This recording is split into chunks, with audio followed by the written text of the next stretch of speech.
is a lady you're long familiar with, but it's just an unusual patient who had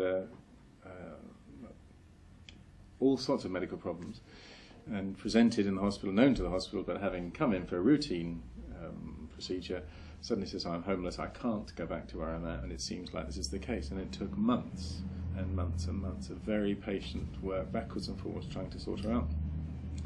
And this became quite a cause of concern, obviously to the hospital, because it was a long-term overstay, but also to the team and to the team looking after her, because she ended up actually living in the hospital. And you could think the reason why, she was known before I got there. I was told when I met her, this is going to be a problem, or could be, she was like this before. And I guess it's just a good example of you can't tell what's going to hit you. You might think you're just dealing with people with drug and alcohol problems who've been vagrant on the street and have got nowhere to go, and they've, broken their leg or whatever, or they're detoxed, or they're whatever, they got pneumonia, they can't go. And here's something quite different, very different, with real personality disorder, psychological problems, which are not uncommon amongst the homeless. But this was a florid, extreme. And you could think, well, does this fall within our remit? And to which the answer is, well, yes, it does. But it is quite a challenge, and it's not what you would have expected. And I think the fact that the team rose to that challenge and worked at it very, very hard is very impressive. It feels like they could easily have said, actually, patient X is a bit unusual. She doesn't, we can't really help you.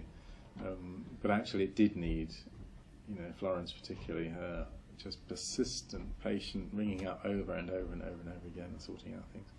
Particularly the PD, the personality disorder side of it, I think it has helped us. It's focused us very clearly, on this, particularly this idea of splitting. They will say one thing to one person or something quite different, and come up with totally different sort of scenarios, which is quite confusing and quite unhelpful.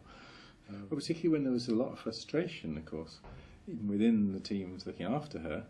Well, why can't we sort this out? And some disagreements about how it should be sorted out, and what was the answer. And she would change her tune and change her account and all sorts of things. So you realise you couldn't altogether rely on everything you were being told. Well, that becomes very difficult. But it's a real, again, there is a group of patients, there's absolutely no doubt there's a group of patients who you cannot rely on what they say. And that's quite helpful to be aware of, and to try to be, not judgmental, but to actually pick it up when it's happening and say, and I think the team really has that. Florence particularly is amazing. I think there's something else going on here, and she'll be right so often.